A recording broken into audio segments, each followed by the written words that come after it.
Hello, my name is Mariama Kebe, and this is for Grand Canyon University ELM 570 Strategies for Teaching and Integrating Science and Health Instruction. So, a couple of days ago, I asked my students, "What makes you want to learn? What forces you to be engaged? What makes you want to be engaged in the classroom?"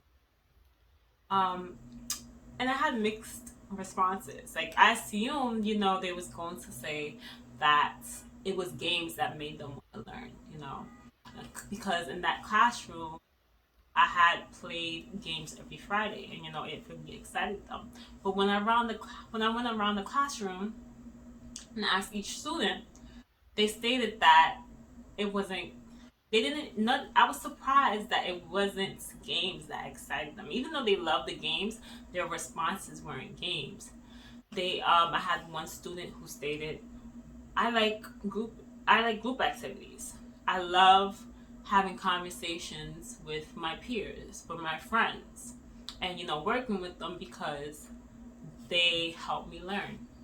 Then another student stated that she actually likes direct instruction. Like she likes when the teacher talks. Um, she likes listening. And the reason why she said that was not because, I was a teacher and, she was afraid to say something else. She said, I like you as a teacher because you are energetic. You're not a boring teacher. You relate to us. And then it had me thinking, like, I always thought I was a boring teacher, but come to find out, like, these students actually really do like me, because I can relate in a way where I couldn't sit in the classroom and watch the teacher talk on and on and on, but didn't have any emotions, didn't have any excitement in his or her voice, didn't have any energy. Um, then there was another student who stated that he actually likes classroom discussions. And I asked him why. Why do you like classroom discussions? And he said because I get to hear other people's opinions, and then I also people are able to listen to me as well, listen to my opinions. And hearing these responses lets me know that not every student is the same. Not every student thinks that um, there's one type of instruction, that has to be taught. And that's why I think that in order for teachers to engage their students, they have to have different techniques. So 1 hour direct instruction, another hour, or another 30 minutes could be group work, another 30 minutes could be a classroom discussion, so that every student gets a chance to enjoy learning in a certain way. You know? So science hasn't been my favorite subject. However, I love the hands-on activities.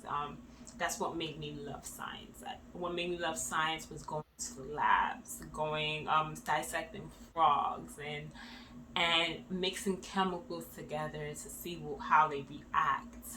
Um, I really love the hands-on activities. I mean, I'm a kinesthetic learner, and that really fascinated me when I had science class. So in order to have students interact in the classroom and collaborate in the classroom with their peers, and to enforce collaboration, I would say have students work together in a group. Make sure the activities are hands on. However, today most students are learning remotely, so it's not as easy to interact with their peers because they're behind the screen. Um, how can they participate in hands-on activities if the materials are in the school and they are home. Um, since they are in the classroom, I mean, they're not in the classroom, they can use different platforms to actually help them with collaboration, help them with interaction. And one great platform that I have used has been Nearpod, right? Your students are able to work together, they are able to post on discussion boards and have conversations. Um, in terms of anything that's hands on, an idea could be students can pick up materials and work on or if they have the materials at home, they can use those materials at home and they can work with their peers by um, breaking into group group sessions, by breaking into small groups, because Google Classroom has this button where you can actually break your class up into different groups. So that would be great for interaction and collaboration. So some methods to capture and hold the interest of students is to answer student questions, to have classroom discussions about the lesson. You know, exit tickets can be classroom discussions can be part of exit tickets. Kids are curious, you know, and answering their questions helps them long for more learning, wanting to learn more about a certain subject. So definitely asking questions, having students, supporting students to ask questions, you know, and having these classroom discussions are very beneficial.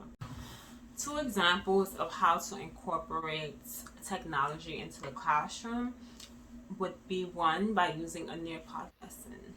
So Nearpod allows teachers to actually take their slides that they've created from Google Slides or can be PowerPoints, and then incorporate them into an interactive lesson. So it allows students to answer questions and have teachers has teacher and gives teachers the opportunity to look at the answers of students, so that way they can determine which students are actually interacting, which students are understanding the lesson. It also has an option to incorporate games into the lesson. It has an option to incorporate a quiz, an option to incorporate polls in the classroom. So they're able to include formal as well as formal as well as um, summative assessments. Another way is to use Google Classroom. Google Classroom allows you to provide students with material, provide students with assignments, grade those assignments in the classroom, make announcements, as well as take attendance by creating an Excel spreadsheet, or even Google Class or Live Meet.